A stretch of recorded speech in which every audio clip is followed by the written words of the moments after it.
Hello traders, कैसे हैं आप सभी। चलिए बात कर लेते हैं कि कल 6 जून को मार्केट 6 जुलाई को मार्केट किस तरह का कर सकता है। तो देख सकते हो कि फ्राइडे को कुछ इस तरह का चार्ट बना था हमारा, और बैंक निफ्टी का चार्ट अगर देखो तो कुछ इस तरह का बना था। अब देखो, कल के मार्केट में थोड़ा सा आपको ध्यान देना पड़ेगा, समझना पड़ेगा। पहले ओवरऑल इस मोमेंटम को आप समझ लीजिए। ये मोमेंटम में आपको धीरे धीरे मार्केट ऊपर जाता दिख रहा है, ठीक है। नो डाउट मार्केट ऊपर ही जा रहा है, और हमने बैक टू बैक 3 ट्रेडें जो बनाई थी वो बिल्कुल सही डायरेक्शन में थी, ठीक है।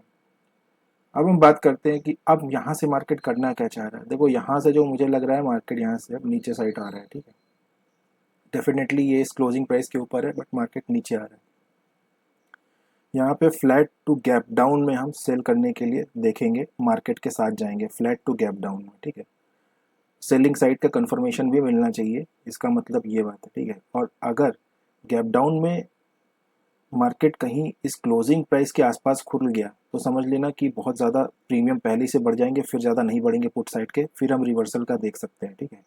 क्योंकि इसके पास ही अगर खुल जाएगा तो प्रीमियम तो एकदम से बढ़ जाएंगे, तो उसमें पुट साइड पे कुछ खरीदने के लिए हमारे लिए बचेगा नहीं, तो फिर रिवर्सल ही मार सकता है, ठीक है। मेरा ये मानना है, ठीक है।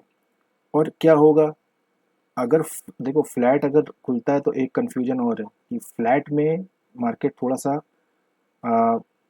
आपको जो है ट्रैप कर सकता है, ठीक है। ये भी कर सकता है कि मार्केट अगर फ्लैट खुलता है और मार्केट नीचे जाए तो नीचे कंटिन्यू भी कर सकता है और नीचे दिखा के ऊपर भी आ सकता है। लेकिन मार्केट अगर फ्लैट में खुल के अगर ऊपर जाएगा तो डेफिनेटली ऊपर की डायरेक्शन नहीं होगी, वो नीचे का ही जाएगा, ठीक है। क्योंकि अगर मार्केट को ऊपर जाना है तो वो गैप अप खुलेगा।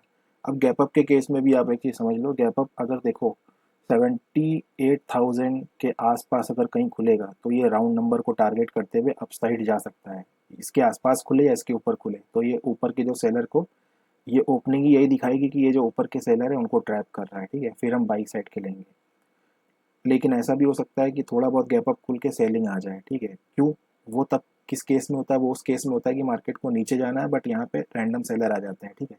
हालांकि 2 दिन का मार्केट जो है ऑफ रहता है, बीच में क्लोजिंग रहती है, तो क्लोज रहता है तो उसमें आते नहीं है, लेकिन फिर भी ठीक है, कुछ लोग बनाते हैं पोजीशन, ठीक है। तो ऐसा भी होता है।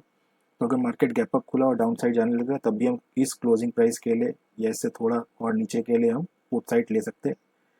थोड़ा गैप अप खुलते ही उस पर प्रेशर आना चाहिए, ठीक है। लेकिन गैप अप खुलते ही मान लो थोड़ा ठीक ठाक गैप अप खुले और अपसाइड जाएगा तो फिर मार्केट नीचे नहीं, फिर थोड़ा नीचे आना मुश्किल है, ठीक है। ट्रिकी है। कहने का मतलब है कि मार्केट अगर ऊपर जाना होगा तो गैप अप खुल के स्ट्रेंथ दिखाएगा तो उसके साथ जाएंगे।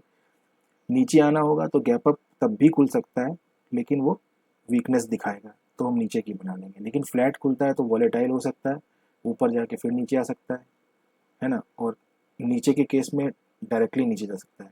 लेकिन अगर गैप डाउन खुलता है तो इस लेवल को हम टारगेट कर सकते हैं, लेकिन इसके आसपास ही अगर खुल जाएगा तो फिर कोई फ़ायदा नहीं रहेगा। फिर हम वेट कर लें तो ज़्यादा अच्छा है रिवर्सल ट्रेड के लिए, ठीक है।